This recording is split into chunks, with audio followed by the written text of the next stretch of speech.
नमस्कार दोस्तों। सिर्फ अच्छी बातें इस चैनल में आप सभी का स्वागत है। दोस्तों, आज से हम लोग राजस्थान जीके का पोर्शन शुरू कर रहे हैं।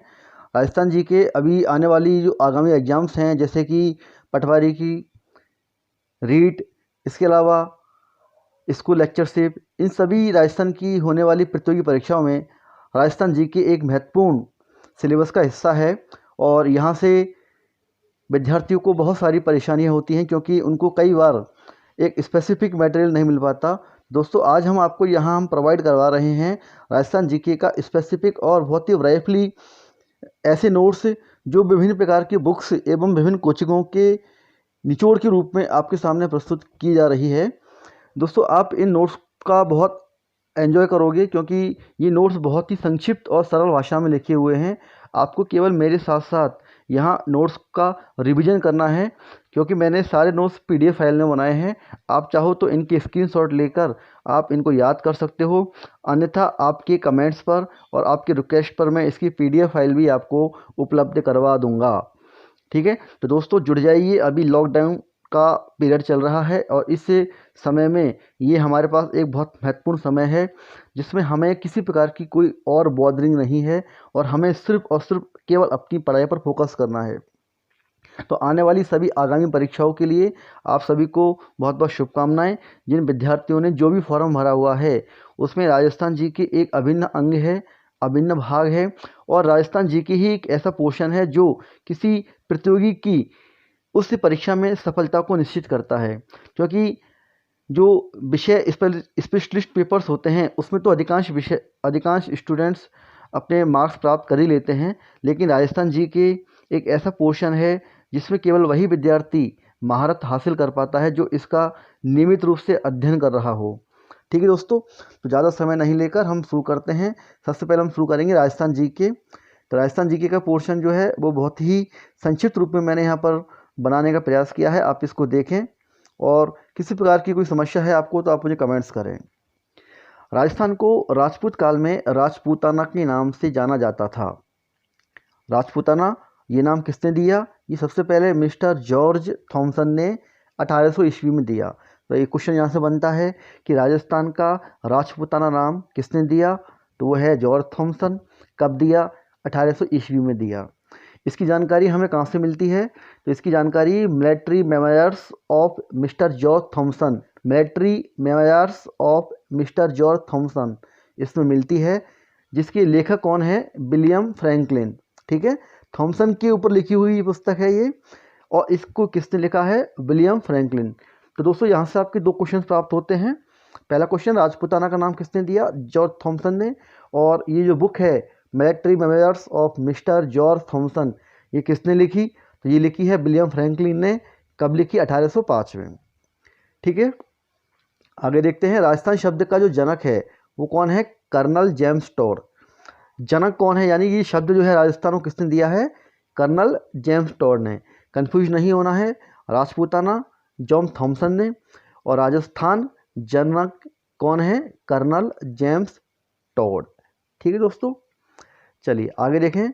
और कर्नल जेम्स टोर की जो पुस्तक है जिसका नाम है annals and antiquities of Rajasthan, दोबारा सुने, annals and antiquities of Rajasthan, इसी पुस्तक का जो दूसरा नाम the central western Rajputana state of India. ठीक है, 1829 में ये किताब लिखी गई थी। पुस्तक का नाम है annals and antiquities of Rajasthan. इसका दूसरा नाम है the central western Rajputana state of India, जो कि 1829 में लिखी गई थी। ठीक है दोस्तों, हिंदी में अनुवाद किसने किया है? डॉक्टर गौरी शंकर हीराचंद ओझा। सबसे लंबा नाम है और लंबी किताब है, तो इस तरह से आपको याद रखना है ये। पश्चिम भारत की यात्रा के दौरान लेखक कर्नल जेम्स टोर रायथाने तथा रजवाड़े नाम इन्होंने ही दिए हैं। ठीक है, ध्यान रखना, राजस्थान, रायथाना और रजवाड़ा, ये तीनों नाम जो हैं वो कर्नल जेम्स टोर के द्वारा प्रस्तुत किए गए हैं। ठीक है दोस्तों, अब हमारा जो नेक्स्ट पॉइंट आता है वो है राजपूतों की उत्पत्ति। तो राजपूतों की उत्पत्ति के बारे में क्या है देखते हैं हम लोग।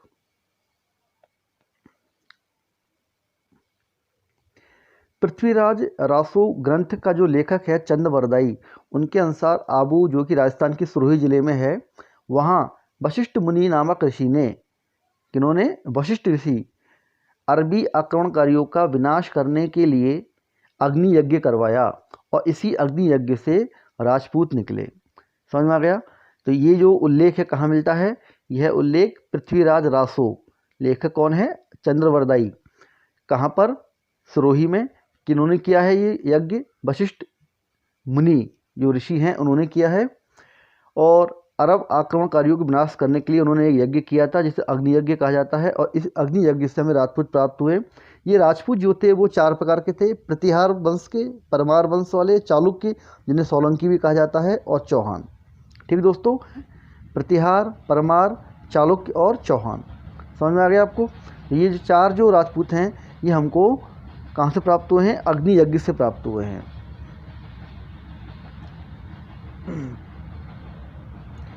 हमीर महाकाव्य ग्रंथ का लेखक नैनचंद सूरी।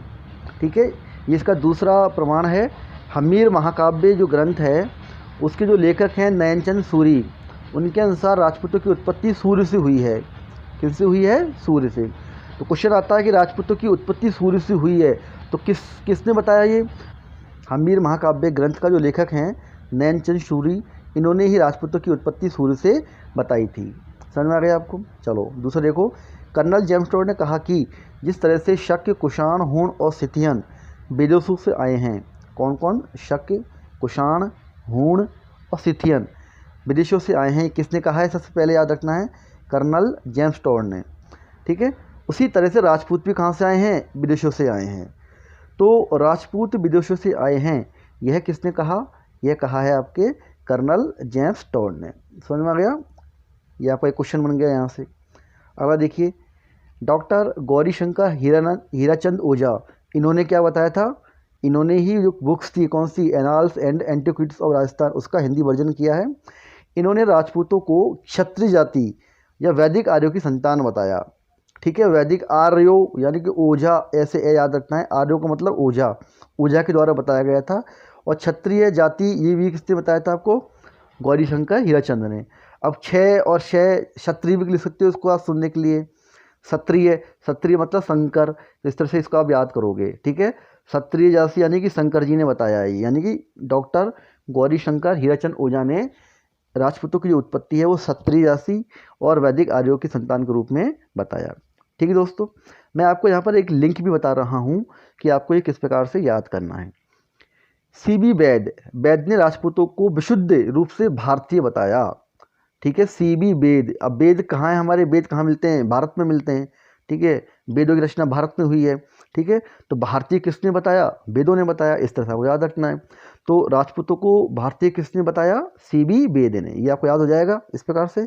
चलो अगला देखो, डॉक्टर BR भंडारकर ने राजपूतों की उत्पत्ति ब्राह्मणों से बताई है। अब देखो ब्राह्मण यानी कि भन शब्द आ रहा है ना इसमें, ब्राह्मण, भानकर, तो ये इस तरह से आपको इसको लिंक करना है।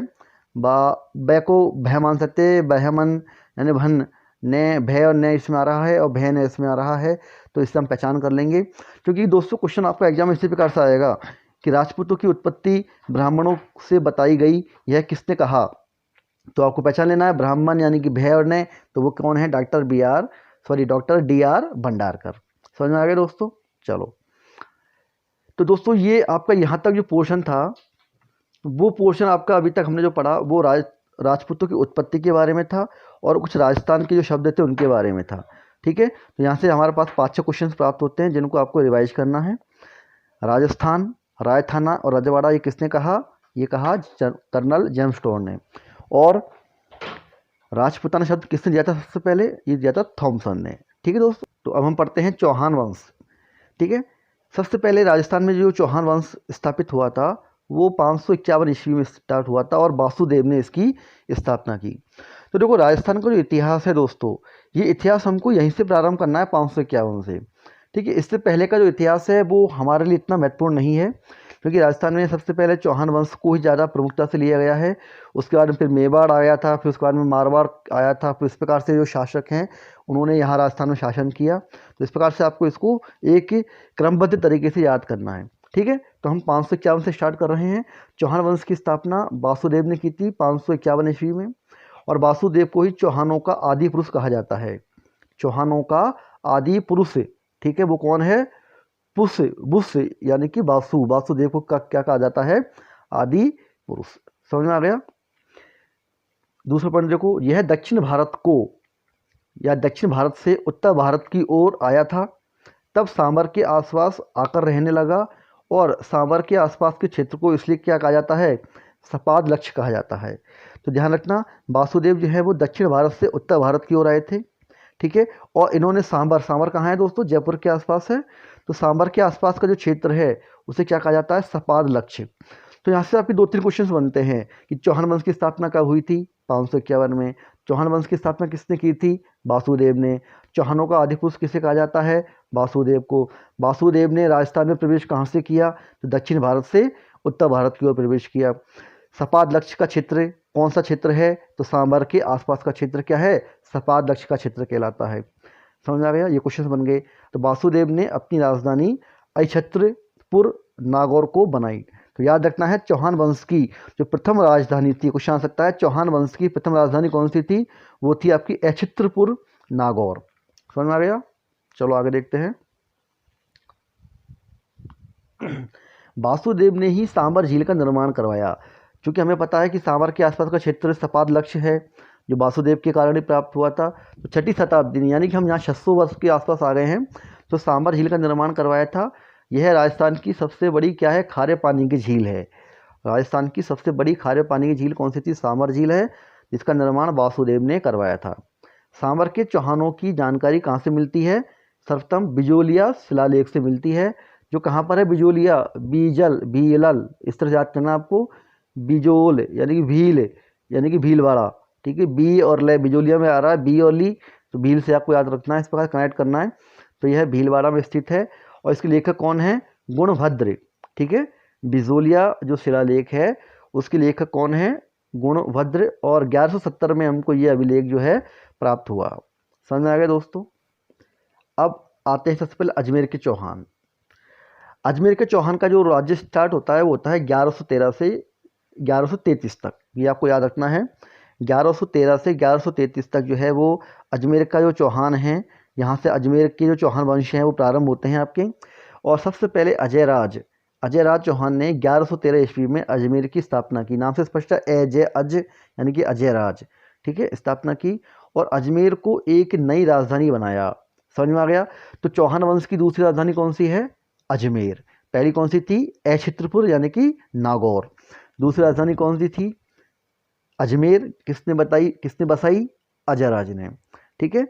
और अजय राज ने ही 1113 में अजय मेरू दुर्ग बनाया। अजय नाम आ रहा है तो पहचान जाओगे आप, अजय राज ने बनवाया है। जिसे क्या बोलते हैं? गढ़ बीटली दुर्ग भी कहते हैं, तारागढ़ का दुर्ग भी कहते हैं। और यही नाम, ये तारागढ़ का जो दुर्ग है किसने दिया था, ये हम अभी आगे पढ़ेंगे। यह नाम मेवाड़ के शासक पृथ्वीराज सिसोदिया की देन है, ठीक है। ध्यान रखना, अजय मेरू दुर्ग किसने नाम दिया है?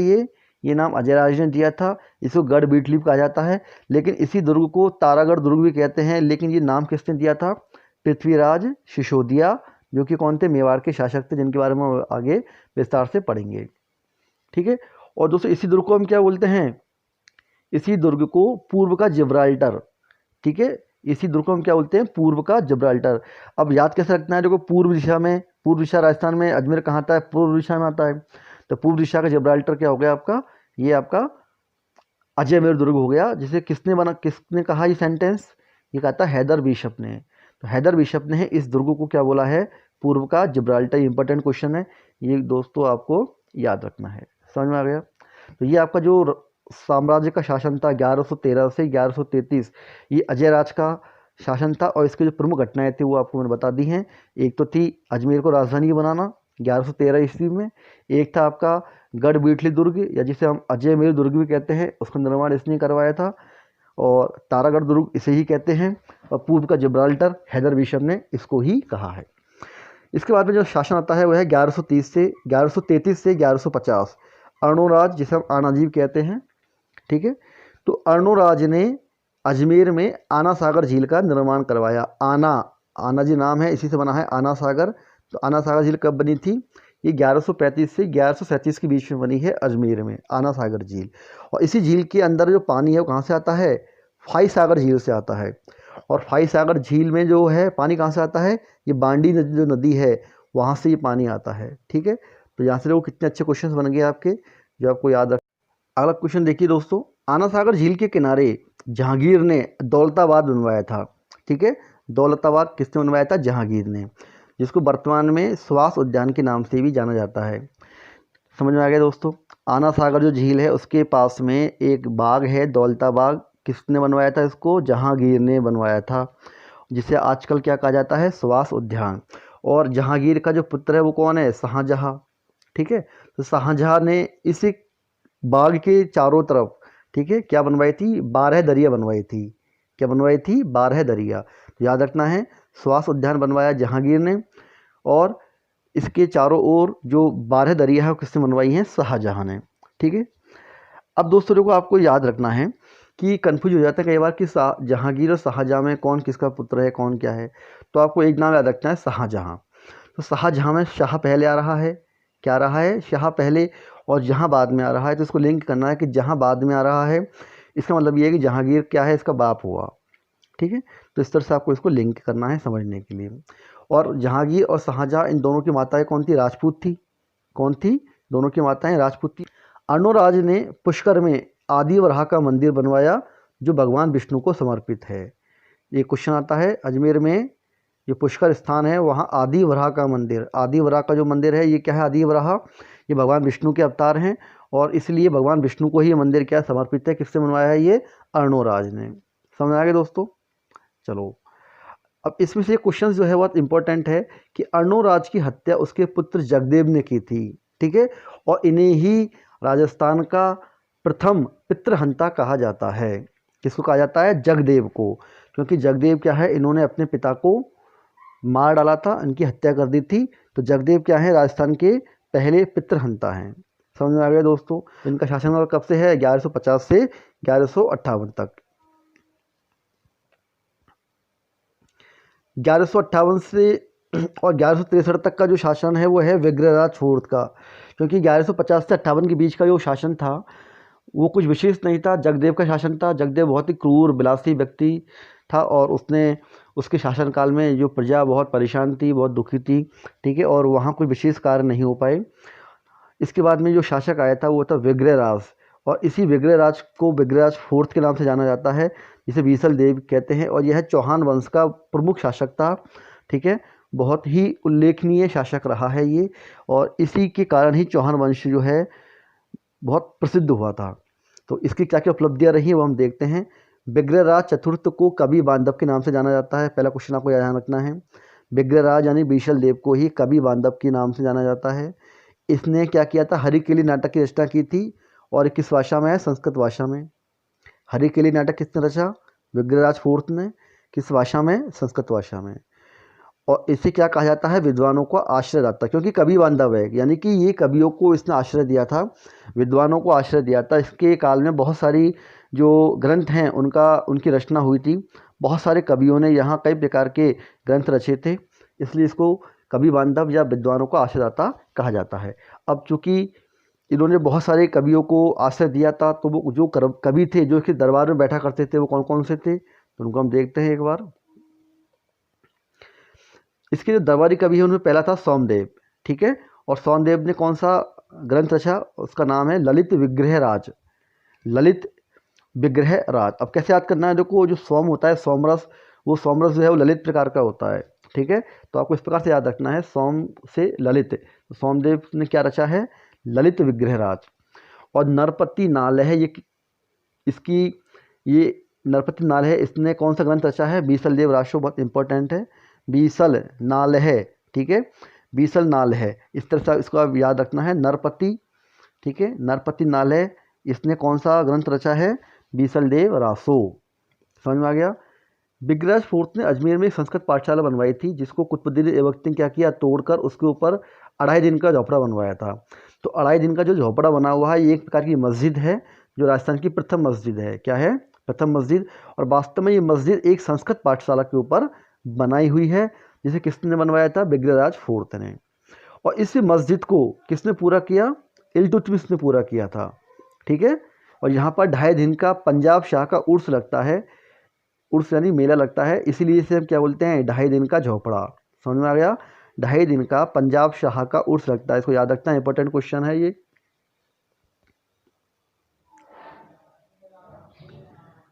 ढाई दिन का पंजाब शाह का उर्स कहाँ लगता है? यह उस संस्कृत पाठशाला के ऊपर लगता है जिस पर कुतुबुद्दीन ऐबक ने मस्जिद बनवाई थी। विग्रहराज फोर्थ ने दिल्ली के तोमर वंश के शासकों को परास्त किया, ठीक है, और सर्वाधिक साम्राज्य का विस्तार किया। इसलिए इसके शासनकाल को क्या कहा जाता है? चौहानों का स्वर्णकाल कहा जाता है। समझ में आ गया? इसी ने ही बनास नदी पर टोंक जिले में बीसलपुर बांध का निर्माण कराया था। क्या कराया था? टोंक जिले में बीसलपुर बांध का निर्माण किसने करवाया था? विग्रहराज। विग्रह बीसल, क्योंकि इसे बीसल देव भी कहते हैं, इसलिए बीसलपुर बांध का नाम इसी से पड़ा है। समझ में आ गया? बीसल देव के बाद में जो शासक हुए थे उसमें से प्रमुख है पृथ्वीराज द्वितीय, जिनका शासनकाल रहा था 1163 से 1170 के बीच में।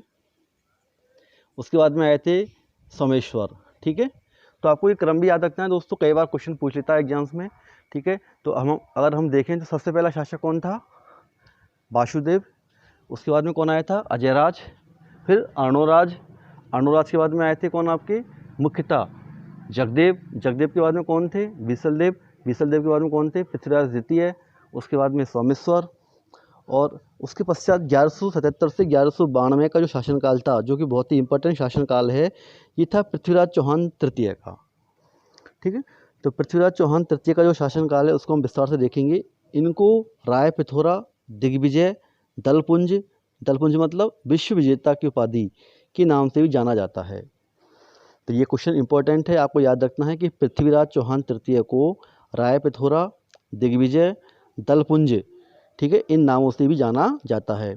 इनकी उम्र जब 11 साल थी तब इनकी माता, जो इनकी संरक्षिका थी, कर्पूरी देवी, ठीक है, इनकी जो माता थी संरक्षिका कर्पूरी देवी, इनके ही सानिध्य में ये चौहान वंश के शासक बने थे। किस उम्र में बने थे? 11 साल की उम्र में इनकी संरक्षिका माता कर्पूरी देवी के सानिध्य में इन्होंने चौहान वंश के शासक के रूप में पद ग्रहण किया था।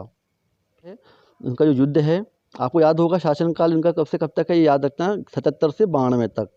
77 से 92 तक का इनका शासनकाल है, वो आपको याद रखना है, ये इंपॉर्टेंट है, ये पूछा जाता है कई बार। 77 से 92 का जो शासनकाल है, तो कई बार जब युद्ध की जो डेट्स होती हैं वो आपको इसी शासनकाल से कनेक्ट करनी है। तो जो पहला युद्ध हुआ था वो हुआ था महोबा का युद्ध 1182 में, ठीक है।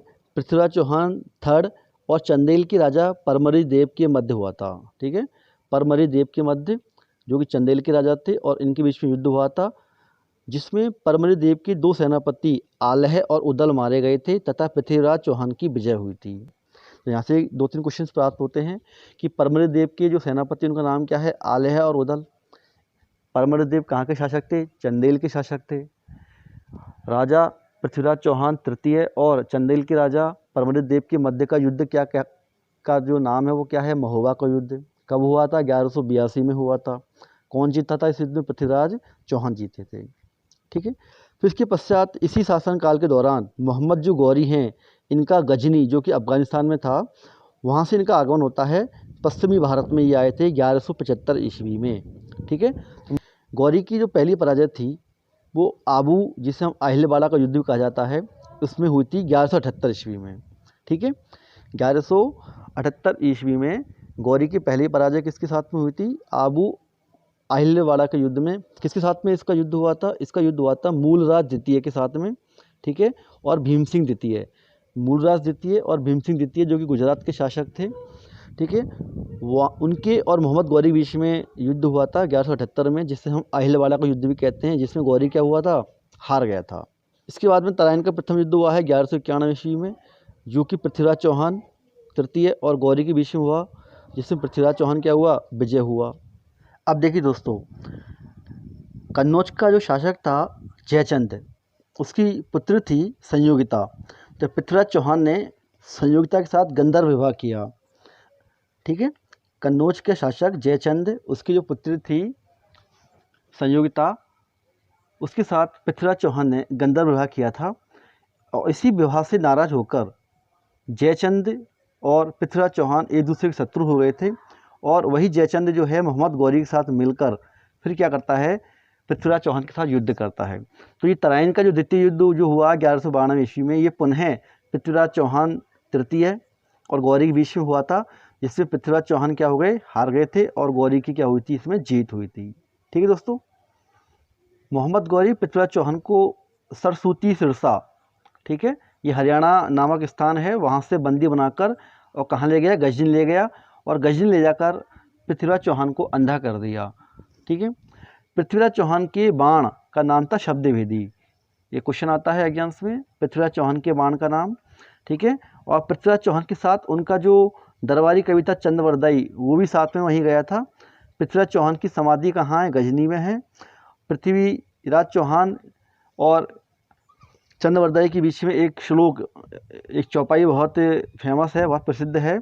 एक कथा भी है जिसके प्रति कि जब ये अंधे हो गए थे तो ऐसा माना जाता है कि चंद्रवरदाई जी ने एक इनको दोहा सुनाया कि जो गौरी हैं वो इनके पीछे इतने अंगुल हैं और इतने अंगुल पर दूरी हैं, और इस प्रकार से उन्होंने फिर शब्दवेदी बाण चलाकर मोहम्मद गौरी का वध किया था। इस प्रकार की एक प्रामाणिक कोई कथा भी प्रचलित है। इसके बाद मोहम्मद गौरी की जो मृत्यु है वो 1206 ईस्वी में हो जाती है। ये कहाँ होती है, खोकर में, जम्मू कश्मीर में। ठीक है, मोहम्मद गौरी की जो मृत्यु है वो 1206 ईस्वी में खोकर में हो जाती है। दोस्तों याद रखना है कि मुस्लिम साम्राज्य की स्थापना मोहम्मद गौरी ने सन 1192 में तराइन के युद्ध से ही की थी। समझ में आ गया, मुस्लिम साम्राज्य की स्थापना कहाँ से हो गई थी, इससे तराइन के द्वितीय युद्ध से 1192 ईस्वी में हो गई थी। पृथ्वीराज चौहान के दरबारी कवि कौन कौन से हैं वो आपको याद रखना। चंद्रवरदाई, इन्होंने लिखा था पृथ्वीराज रासो। जयानक, इन्होंने लिखा था पृथ्वीराज विजय। अब जहाँ आ गया विजय यानी कि जय, तो जय का मतलब जयानक, तो इस तरह से इसको आप याद रखना है, जिससे पृथ्वीराज रासो और पृथ्वीराज विजय के बीच में कन्फ्यूजन क्या हो जाएगा, दूर हो जाएगा। फिर है जनार्दन, नागेश्वर, विश्वरूप, जिसे हम विद्यापरी गौड़ भी कहते हैं। ठीक है, ये कौन है, पृथ्वीराज चौहान जो तृतीय है उनके दरबारी कवि। पृथ्वीराज चौहान ने गुजरात के शासक मूलराज द्वितीय, आपको याद होगा जो प्रथम युद्ध जो मोहम्मद गौरी हारा था वो मूलराज द्वितीय से ही हारा था। तो पृथ्वीराज चौहान ने क्या किया था, गुजरात के शासक मूलराज द्वितीय से संधि की तथा उसके चचेरे भाई नागार्जुन को परास्त किया था। मूलराज द्वितीय और उसका जो चचेरा भाई था नागार्जुन के बीच में युद्ध हुआ था, जिसमें पृथ्वीराज चौहान ने मूलराज द्वितीय का साथ दिया। ठीक है, उसके साथ संधि की और चचेरा भाई नागार्जुन को परास्त किया। तो ये जो शासनकाल था वो किसके शासनकाल था, पृथ्वीराज चौहान तृतीय का।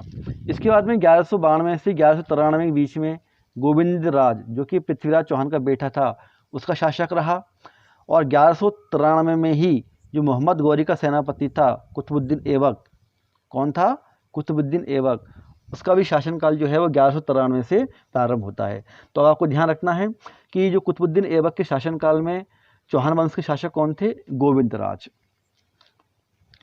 ख्वाजा मोइनुद्दीन चिश्ती जो एक मुस्लिम संप्रदाय के भिक्षु हैं, वो राजस्थान में आए थे, वो संझिरी यानी फारस से आए थे और ये मोहम्मद गौरी के साथ ही भारत आए थे। ख्वाजा मोइनुद्दीन चिश्ती जिनकी अजमेर में दरगाह है, ये कौन है, ये फारस से मोहम्मद गौरी के साथ भारत में आए थे। ख्वाजा मोइनुद्दीन चिश्ती पृथ्वीराज चौहान तृतीय के शासनकाल में आया था। क्वेश्चन आता है कई बार, ख्वाजा मोइनुद्दीन चिश्ती किनके शासनकाल में आए थे, तो ये चौहान वंश के शासक हैं वो पृथ्वीराज चौहान थर्ड के शासनकाल में आए थे। इनके गुरु कौन है, हजरत शेख उस्मान हारूनी।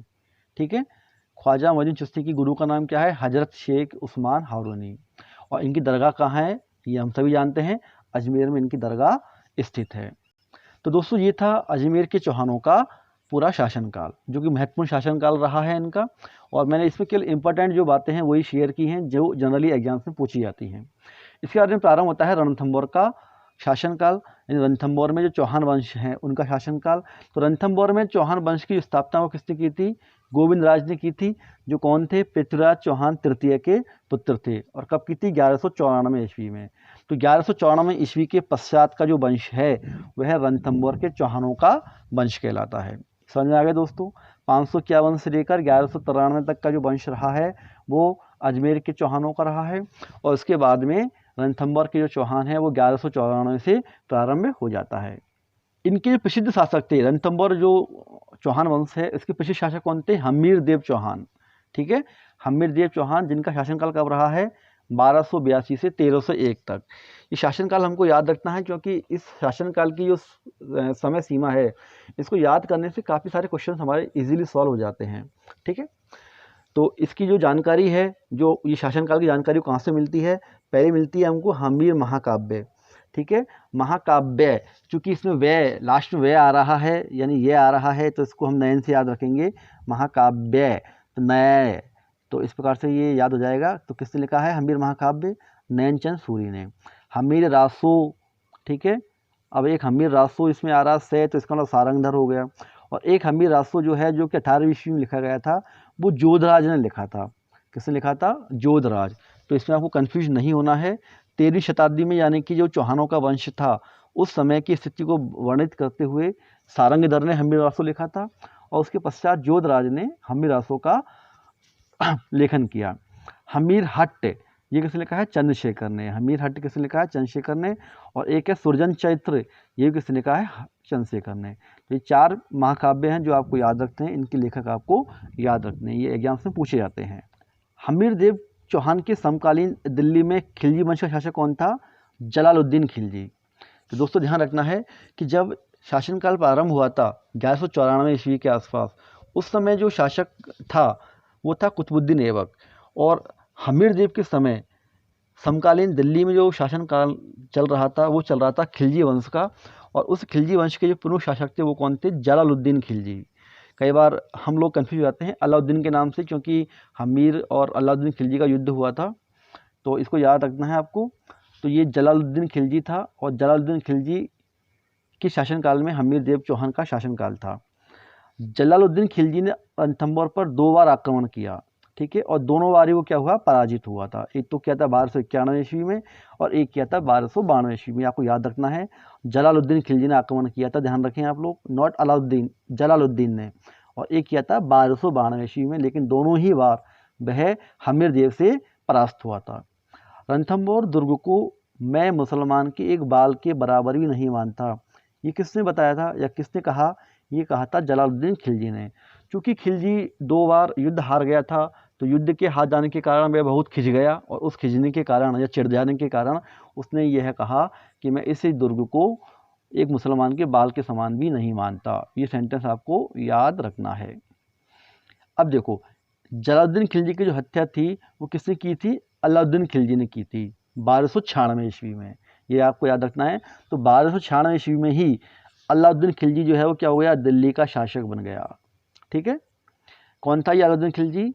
ये जलालुद्दीन खिलजी का भतीजा था और दामाद भी था, यानी कि जलालुद्दीन खिलजी कौन हुए? चाचा हुए, अलाउद्दीन खिलजी के चाचा हुए थे, और इसी चाचा की लड़की से इसने शादी की थी। ठीक है, तो ये दामाद भी था किसका? जलालुद्दीन खिलजी का। समझ में आ गया दोस्तों? आगे देखते हैं। 1296 में क्या बन गया? ये दिल्ली का शासक बन गया। 1296 ईस्वी में दिल्ली का कौन बन गया? ये शासक बन गया। और ध्यान रखना है आपको कि जो हमारे हम्मीर देव का शासनकाल कब से था? ये था आपका 1282 से 1301 के बीच में। समझ में आ गया? 1282 से 1301 के बीच में इनका शासनकाल था, किनका? हम्मीर देव का। और 1296 में क्या हुआ? 1296 ईस्वी में अलाउद्दीन खिलजी शासक बना था। और 1291 में और 1292 में जो 2 युद्ध हुए थे वो किसके साथ हुए थे? जलालुद्दीन खिलजी के साथ हुए थे, जिसमें हम्मीर देव की क्या हुई थी? विजय हुई थी। अब देखो, अलाउद्दीन खिलजी ने हम्मीर देव के ऊपर आक्रमण क्यों किया? उसके क्या कारण रहे? तो अलाउद्दीन खिलजी का जो आक्रमण हुआ था हम्मीर देव के ऊपर, जो कि बहुत प्रसिद्ध आक्रमण रहा, जिसके बारे में अभी हम विस्तार से पढ़ेंगे। इसके जो मुख्य कारण थे वो ये थे कि पहले तो वह अपनी चाचा की पराजय का बदला लेना चाहता था, क्योंकि 2 बार हराया था। दूसरा, वह बहुत महत्वाकांक्षी था, साम्राज्यवाद उसका एक प्रमुख ध्येय था, तो साम्राज्य के विस्तार के लिए भी वो ऐसा चाहता था। और हम्मीर द्वारा कर देने से मना करना। ठीक है, हम्मीर ने दिल्ली के शासक को कर देने से मना कर दिया, इसलिए वह उस कारण भी रुष्ट था।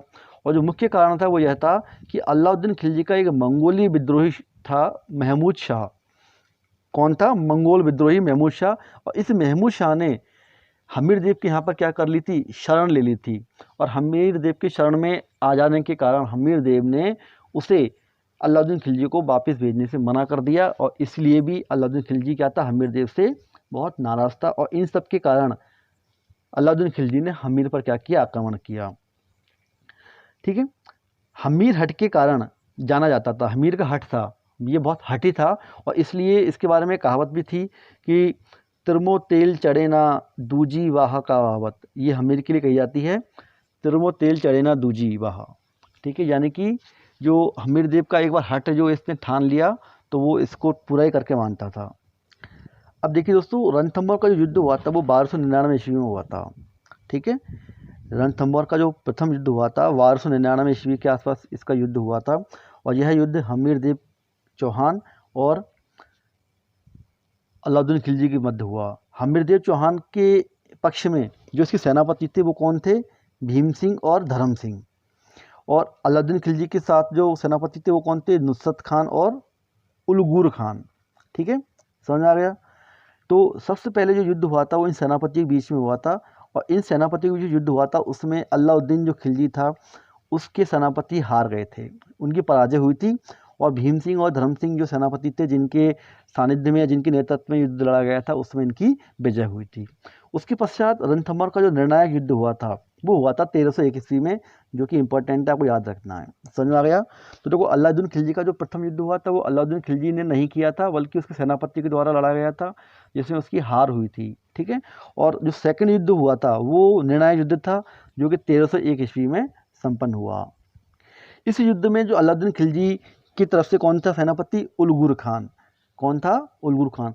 दोस्तों ये चीज़ ध्यान रखनी है हमको कि इस युद्ध में जो पहला युद्ध हुआ था उससे पहले युद्ध में जो हमीर देव की तरफ से भीम सिंह थे सेनापति, वो भीम सिंह सेनापति मारे गए थे और अलाउद्दीन खिलजी की तरफ से कौन मारे गए थे? नुसरत खान मारे गए थे। तो केवल कौन बचे थे? उलगुर खान, और इधर कौन बचे थे? धर्म सिंह। तो कई बार पूछा जाता है एग्जाम्स में कि हमीर देव चौहान और अलाउद्दीन खिलजी के सेनापति के मध्य युद्ध में किसकी मृत्यु हो गई या कौन मारा गया। तो आपको इस तरह से याद रखना है कि भीम सिंह इस पक्ष से मारे गए थे, नुसरत खान जो है अलाउद्दीन खिलजी की तरफ से मारे गए थे। इसके पश्चात जो निर्णायक युद्ध हुआ था उसमें अलाउद्दीन खिलजी की तरफ से कौन सेनापति थे? उलगुर खान। और हमीर की तरफ से कौन थे? रणमल और रतिपाल। तो रणमल और रतिपाल के नेतृत्व में हमीर ने क्या किया था? अलाउद्दीन खिलजी से युद्ध किया था। तो अलाउद्दीन खिलजी ने क्या किया? रणमल व रतिपाल को मिला लिया।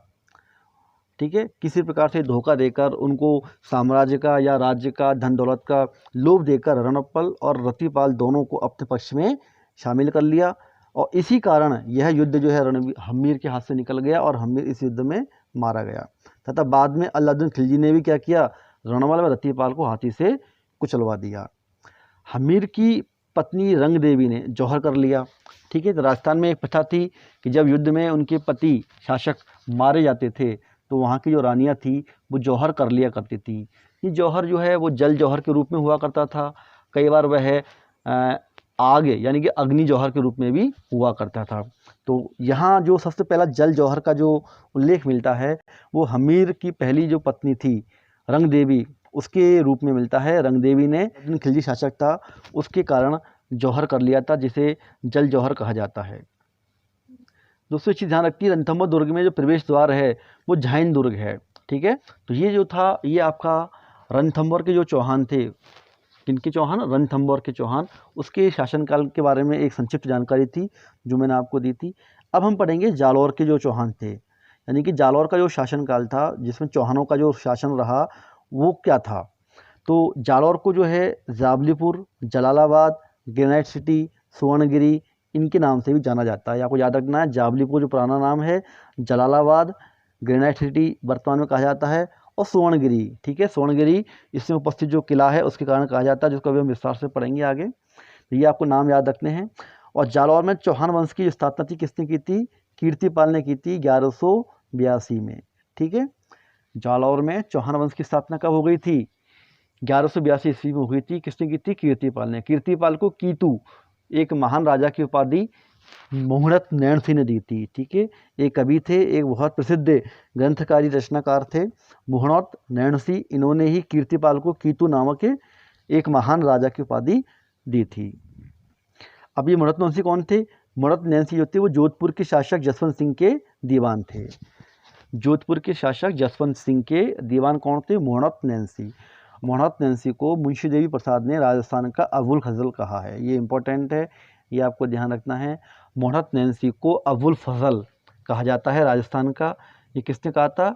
मुंशी देव यानी कि मुंशी देवी प्रसाद ने। अब मोहनत से आपको याद रखना मुहू नॉट यानी मुंशी, तो मोहनत नैंसी यानी मुंशी, मोहनत नैंसी, तो मुँह और सी यादव, इस प्रकार से मुंशी शब्द आपको इससे कनेक्ट करना है। ठीक है, तो मुंशी देव प्रसाद ने या मुंशी देवी प्रसाद ने इनको क्या कहा था? राजस्थान का अबुल फजल कहा था। इनके द्वारा जो प्रसिद्ध ख्यात हैं वो कौन कौन सी हैं? मारवाड़ा री पगनारी बिगत, ये राजस्थान का गैजेटर भी कहलाता है। ठीक है, बहुत ही महत्वपूर्ण ये एक ग्रंथ है, एक बहुत महत्वपूर्ण रचना है जिसे राजस्थान का गैजेटियर भी कहते हैं। एक है नैनसीरी ख्यात और मारवाड़ी ख्यात, ये तीनों ही जो रचनाएं हैं वो किसके द्वारा लिखी गई हैं? मोहनत नैंसी के द्वारा। समझ में आ गया? जालौर का जो प्रसिद्ध शासक था वो कौन था? कान्हड़ देव था। समझ में आ गया? याद रखना है कि इसकी जो चौहान वंश की स्थापना थी वो 1182 में हुई थी कीर्तिपाल ने, लेकिन जालौर वंश का जो महत्वपूर्ण शासक था, जो बहुत ही प्रसिद्ध शासक था, जिसके शासनकाल में जालौर में प्रगति हुई, कई प्रकार की विधाओं का प्रचलन हुआ, वहाँ कई प्रकार के ग्रंथ लिखे गए, वो किस शासनकाल में हुए थे? कान्हड़ देव के शासनकाल में हुए थे। इसकी जानकारी कहाँ से मिलती है हमको? इसकी जानकारी कान्हड़ देव प्रबंध, एक महाकाव्य है जिसके लेखक कौन है? पद्मनाभ। कान्हड़ देव प्रबंध। अब प्रबंध जब शब्द आ जाता है तो प्रबंध से ही आपको याद रखना पदम, प्रबंध या कान्हड़ देव प्रबंध या कान्हड़ देव पद्मनाभ। ठीक है, उन्होंने इसको रचा था। अलाउद्दीन खिलजी ने जालौर पर आक्रमण करने के लिए 1305 में, ध्यान रखना कब किया था? 1305 में अन उल मुल्क मुल्तानी, ये आपको नाम याद रखना है, अन उल मुल्क मुल्तानी के नेतृत्व में अपनी सेना भेजी थी।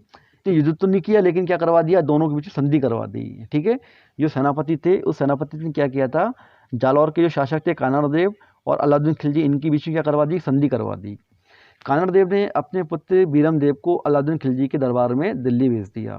तो आपको याद रखना है बीरम देव को भेजा था, किसने भेजा था? कान्हड़ देव ने, और अलाउद्दीन खिलजी के दरबार में इसको दिल्ली भेज दिया था।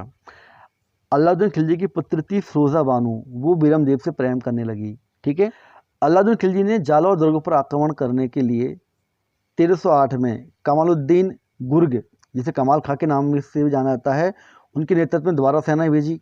लेकिन कमालुद्दीन गुर्ग ने जालौर दुर्ग से पहले सिवाना दुर्ग जो कि बाड़मेर में था उस पर आक्रमण किया। ठीक है, ध्यान रखना कि अलाउद्दीन खिलजी ने जालौर दुर्ग पर 1308 ईस्वी में दोबारा आक्रमण किया। पहले तो कब किया था? 1305 में, लेकिन उस समय संधि हो गई थी। 1308 में कमाल खान, जिसे हम बोलते हैं कमालुद्दीन गुर्ग, उसके नेतृत्व में दोबारा सेना भेजी गई और कमालुद्दीन गुर्ग ने जालौर दुर्ग से पहले सिवाना दुर्ग जो कि बाड़मेर में स्थित है उसको जीत लिया। क्यों जीत लिया? क्योंकि सिवाना दुर्ग को ही जालौर दुर्ग की कुंजी और मारवाड़ के राजाओं की शरणस्थली कहा जाता है। ये इंपॉर्टेंट है, आपको याद रखना है। किसको? सिवाना, यानी कि बाड़मेर में जो सिवाना दुर्ग है इसको ही मारवाड़, सिवान, मारवाड़ के राजाओं की शरणस्थली कहा जाता है। और यही क्या है? जालौर दुर्ग की कुंजी है। यानी जालौर दुर्ग को अगर जीतना है तो सबसे पहले इस सिवान दुर्ग से ही क्या होगा? रास्ता निकलता है, यानी इसको पार करना पड़ता है, तब जाकर आप जालौर दुर्ग तक पहुंच पाते हो। तो इसको कुंजी कहा गया है। इस दुर्ग का निर्माण किसने करवाया था? वीर नारायण पवार ने करवाया था। ठीक है, बाड़मेर में जो सिवान दुर्ग है, अब सिवान नारायण, ठीक है, नया नया आ रहा है, इसका याद रखना। सिवान का निर्माण किसने करवाया था? सिवान जिसमें नया आ रहा हो या नारायण ने करवाया था। इस तरह से आपको इसको कनेक्ट करना है याद करने के लिए। और ये किस प्रकार का दुर्ग है? ये गिरि दुर्ग है। गिरि यानी पहाड़ की चोटी ऊपर बना हुआ है, ये इसे गिरि दुर्ग कहा जाता है। कमालुद्दीन गुर्ग ने शीतल देव के सेनापति भावला को अपनी ओर मिला लिया। ठीक है, तो उस समय जब ये आक्रमण किया था उस समय कौन थे वहाँ के शासक? शीतल देव थे। कौन से शासक थे? शीतल देव। यानी शीतल देव का जो सेनापति था भावला। ठीक है, तो भावला को अपनी ओर मिलाया और भावला ने सिवाना दुर्ग में बना मामदेव नामक कुंड में गौरक्त मिला दिया था। ठीक है, किसने मिलाया था? मामदेव नामक कुंड। अब ये कई बार क्वेश्चन पूछाता है कि मामदेव नामक कुंड कहाँ पर है, तो आपको ये याद रखना है ये कहाँ पर है। ये आपका किस में है बताइए? तो मामदेव नामक जो कुंड है वो सिवाना जो दुर्ग बना हुआ है उसमें ये उपस्थित है। और वहाँ पर सिवाना दुर्ग में ही शीतल देव के सेनापति भावला ने इसमें गौरक्त को मिला दिया था। सिवाना का युद्ध जो है वो 1308 ईस्वी में शीतल देव और अलाउद्दीन खिलजी के मध्य में हुआ था, जिसमें शीतल देव लड़ता हुआ मारा गया। ठीक है, इसी का नाम बदलकर क्या रखा गया था, खैराबाद रखा गया था। सिवान दुर्ग का नाम बदलकर अलाउद्दीन खिलजी ने क्या रख दिया, खैराबाद रख दिया। अलाउद्दीन खिलजी ने कानड़ देव के सेनापति दहिया राजपूत को अपनी ओर मिलाया और इसे जालौर दुर्ग में प्रवेश करने का गुप्त रास्ता बता दिया। समझ में आ गया। तो ध्यान रखना है आपको, जो शिवाना दुर्ग था, शिवाना जो बाड़मेर में दुर्ग था, उस शिवाना बाड़मेर में जो शासक था वो कौन था, शीतल देव। ठीक है। अब चूंकि जीतना तो चाहता था किसको, जालौर दुर्ग को, लेकिन उससे पहले आक्रमण या इसको जीतना क्या पड़ा, शिवान दुर्ग। शिवान दुर्ग में शासक था शीतल देव, तो शीतल देव का सेनापति था भावला। भावला को इन्होंने अपनी ओर मिला लिया और अपनी ओर मिलाकर वहाँ उसको युद्ध करके और शीतल देव की हत्या कर दी गई और इस प्रकार से शिवाना दुर्ग को जीत लिया। अब शिवाना दुर्ग को जीतने के पश्चात जब अलाउद्दीन खिलजी आगे बढ़ा तो वहाँ कान्हड़ देव जालौर दुर्ग पे था। तो जालौर दुर्ग के जो शासक थे कान्हड़ देव, उनका सेनापति था दहिया राजपूत। तो दहिया राजपूत को भी क्या किया, अलाउद्दीन खिलजी ने अपनी ओर मिला लिया और इससे जालौर दुर्ग में प्रवेश करने का इनको गुप्त रास्ता प्राप्त हो गया। ठीक है। बीका की हत्या उसकी पत्नी क्षत्रिया ने की, यह आपको याद रखना है। बीका जो है इसके बारे में हम विस्तार से पढ़ेंगे आगे। तो बीका की हत्या किसने की थी, उसकी पत्नी क्षत्रिया ने की थी। जालौर का युद्ध कब हुआ था, 1311 ईस्वी में हुआ था। कान्हड़ देव अलाउद्दीन खिलजी के मध्य, और कान्हड़ देव लड़ता हुआ वीरगति को प्राप्त हुआ और इसी जालौर दुर्ग का नाम बदलकर क्या रखा गया, जलालाबाद रखा गया। समझ में आ गया आपको। शिवान दुर्ग का जो नाम था वो बदल के क्या रखा गया, खैराबाद, और जालौर दुर्ग का नाम बदलकर क्या रख दिया, जलालाबाद। जब युद्ध हो गया तो इस युद्ध में वीरम देव भी क्या है, मारा गया। वीरम देव कौन था, कान्हड़ देव का पुत्र था। जब वीरम देव मारा गया तो जो फिरोजा बानो जो उससे मोहब्बत करती थी वो भी क्या हुई, उसके सिर को लेकर और वो यमुना नदी में कूद गई और उसने आत्महत्या कर ली। ठीक है। आशापुरा माता का जो मंदिर है वो जालौर के चौहानों की कुलदेवी कहलाती है। कहाँ पर है ये, जालौर में। इंपॉर्टेंट क्वेश्चन है, जालौर के चौहानों की जो कुलदेवी वो कौन है, आशापुरा माता। और आशापुरा माता का मंदिर कहाँ पर है, जालौर में। अलाउद्दीन खिलजी की मस्जिद कहाँ पर है, जालौर में। अलाउद्दीन खिलजी की तोप कहाँ पर है, जालौर में। और मलिक साहिब की दरगाह कहाँ पर है, जालौर में। ये 4 पॉइंट आपको याद रखने हैं, ये इंपॉर्टेंट है, जालौर से संबंधित है। ठीक है।